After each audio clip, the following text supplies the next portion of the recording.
that sound? Yeah. All right, we'll be right back.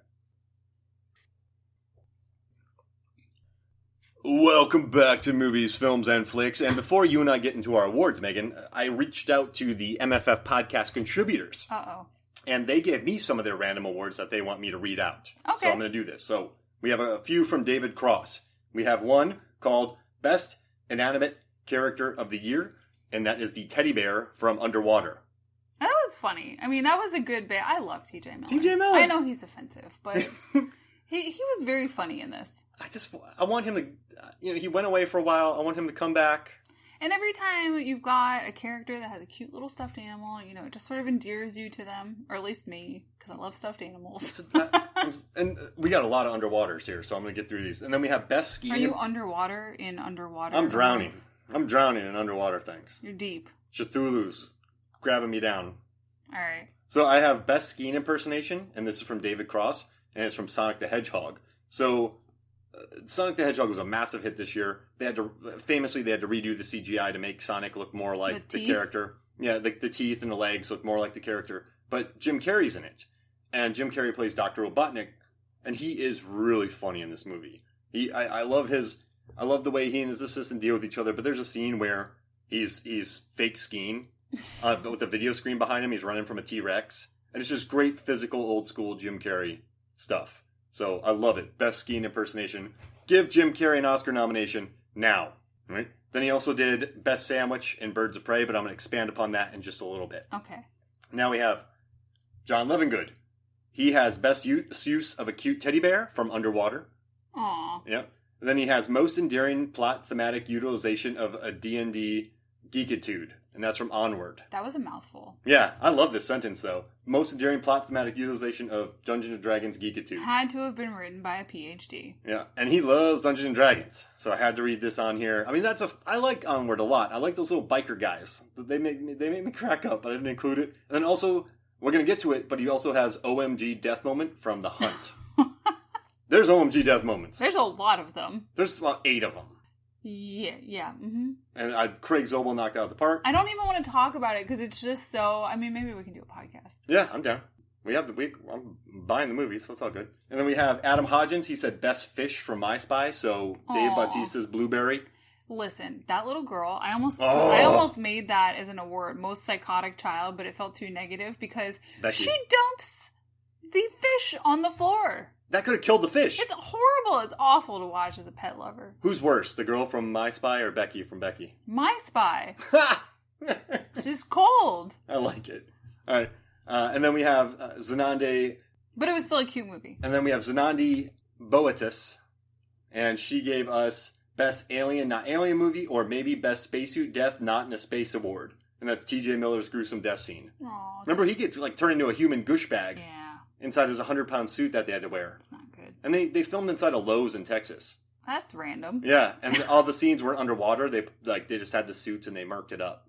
So it's false advertising? It is. And then she has another really funny one. Best Singing on a Giant Hamster Wheel. And that's from the Eurovision Song Contest, The Story of Fire saga.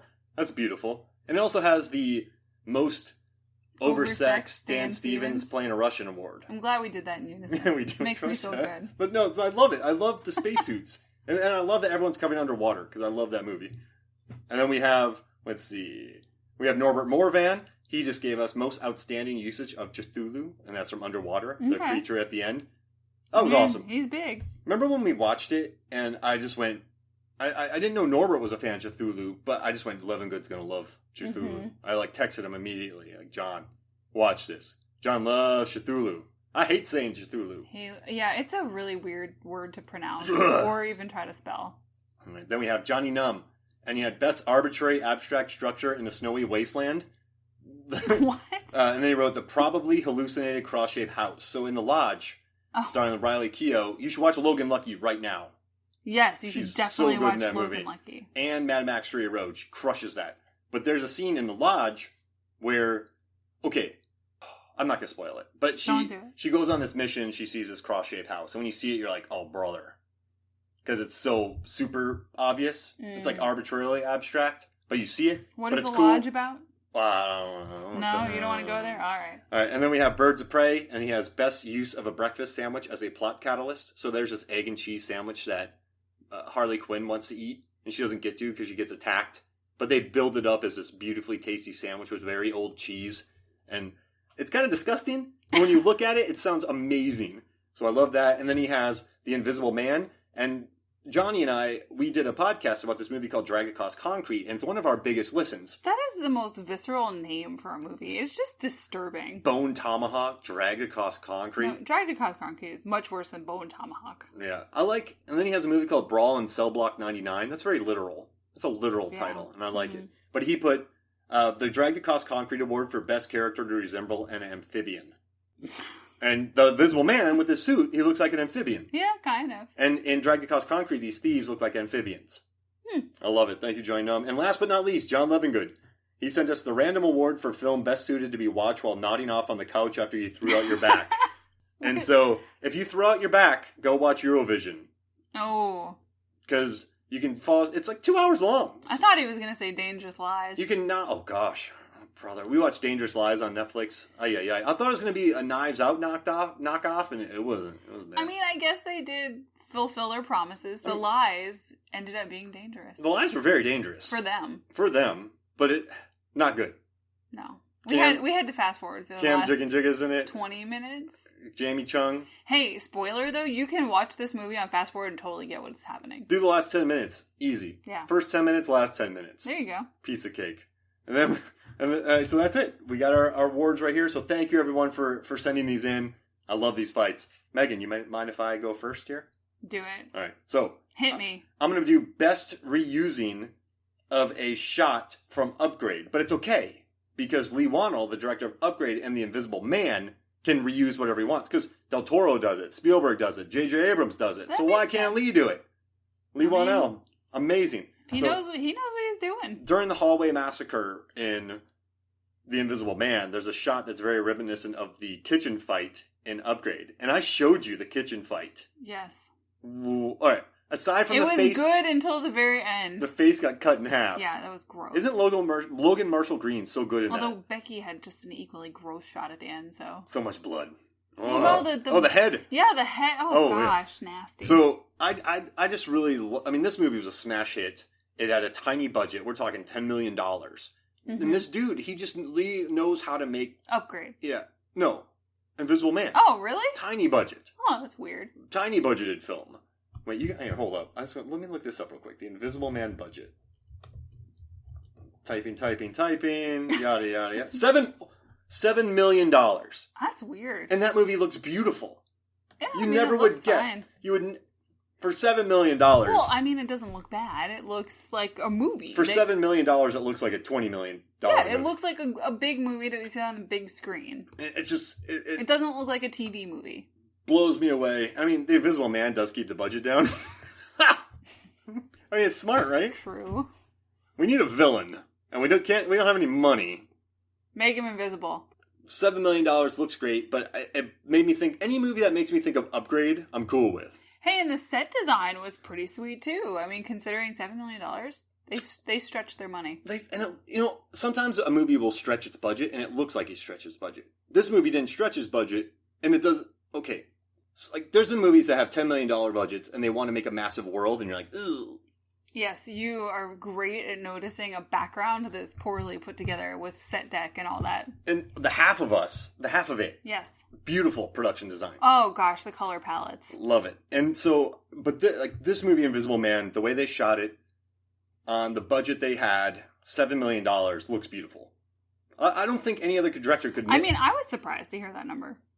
I mean, I was freaking out about Oz Perkins and his $5 million, and I heard this is 7. I'm losing my mind. All right, well, you jump on to the next one. What's your 5th one? Oh, man. See, I get so into yours that I forget about mine. Because they're so good. Anyway, the best use of folding screens. Oh, goodness. In Emma. Oh, my gosh. So, I mean, I have long held the belief that Bill Nye can literally make any movie just a gem. And Emma, it's also the best Clueless remake out there, because we all know this is what it was based on. But Bill Nye is just fantastic as Mr. Woodhouse, as Emma's father. And he's just so over the top. He's a hypochondriac. He's constantly making noises about being cold or being sick, and just, if the weather is wrong, they have to up and leave. But the funniest are their evenings around the fire when they're reading, and he has these folding screens to either keep out the draft or keep in the heat or whatnot. And it's just the best. We've tried to adopt him for years. We have. It hasn't gone through, but we're still trying. I love all the pastels in Emma. It's very ice cream color. Yeah. The cast is really good. It's super charming. I got really depressed, though, when Miranda Hart gets yelled at. Oh, I know. It is so sad, and she's so good. I'm glad we got a movie with her. I almost ran outside the house and just picked something up and threw it at something. Poor Miss Bates. Yeah, it's a fun movie. I mean, if you've seen Emma, you've probably seen Emma. I haven't seen a bad Emma yet, but I'm up for more. Give us some Jane Austen. Yeah. I mean, Anya Taylor-Joy is really good in it. I dig all the cast. I love the color palette. So yeah, go watch it, right? It's fun. Yeah, definitely go watch it. It's just a nice sort of breezy movie. There's nothing truly stressful about this movie, which if you want that, great. This is your gem right there. It's got nice airy light colors. It's got fun themes. It's a lot of, hijinks and miscommunication and love and all kinds of fun things. But yeah, watch out for the Bill Nye and his folding screens. I love those folding screens. All right, you ready for mine? Yes. I got a weird one. Best flower fight. Oh, flour, like the food. Yeah, the stuff that you make cakes out of. Okay. And this is Bloodshot. Now, I could have gone a lot of ways. It is amazing. I could have gone best fake dancing by a fake killer. Yeah. When Toby Kebbell's dancing as Psycho Killer Cascase. Or Lamar Morris, best guy in the van. Yeah. Oh, guy in the van, nice. Or most gratuitous swimming scene of 2020. Or best sweater vest villain. Guy Pearce. So good. That's a great sweater vest. It is an excellent sweater vest. Oh man, he looks amazing. But this flower fight, so what I like about it is, David Wilson, the director, he comes from an effects background, but he brought in J.J. Perry, Megan, who we've talked about before. I mean, this guy was a stunt coordinator on Haywire. Oh. He was a fight coordinator on that. Listen to our final fight on Haywire. That's right. And he also was a fight coordinator on Warrior as well. Oh, and man. He was the stunt coordinator, he was the second unit director on Captain America Civil War. Okay. So the guy doing all the fights in this movie is just top tier in stunts. The visual effects in this movie are done by Weta. And they're just, they're the best. Mm-hmm. They're the best. And then you have Vin Diesel as just a mortal nanite creature man beating the tar out of well-trained and innocent henchmen in they're operatives. They're not even henchmen because they're good. You can't call good guys henchmen. Yeah, but at that point, you don't know what's good and bad yet. All right, so he's beating it. Oh, crap. Well, no, I think that's totally, but you're not sure, and they keep you guessing through the whole movie. And listen to the episode that David Cross and I recorded. We had to do it twice, so it's twice as good. But no, the fight scene, there's grenades in Bloodshot in that scene. There's grenades at the end. And the lighting is really cool. Isn't there a lot of red light in that scene? And that's why the flower really pops. It could have been sort of a snow fight, but they got in trouble near a flower truck. And it just explodes, and it's all over everything, and it's making cool haze in the air without smoke. It's just a really inventive scene. And there's some good horror vibes where he gets a guy in a car and you hear him screaming in a car. Oh, yeah. And it tests out his abilities, and it's just a fun fight. So, I hate to say this, but just get over yourself and watch Bloodshot, because it is a damn fine film. It is so much fun. Yeah, there's nothing to dislike. Don't listen to people. Don't listen to the critics that said the fight scenes weren't graceful enough, which makes no sense, because Bloodshot, in David Cross's words, is a tank. It's like a ballet. Yeah.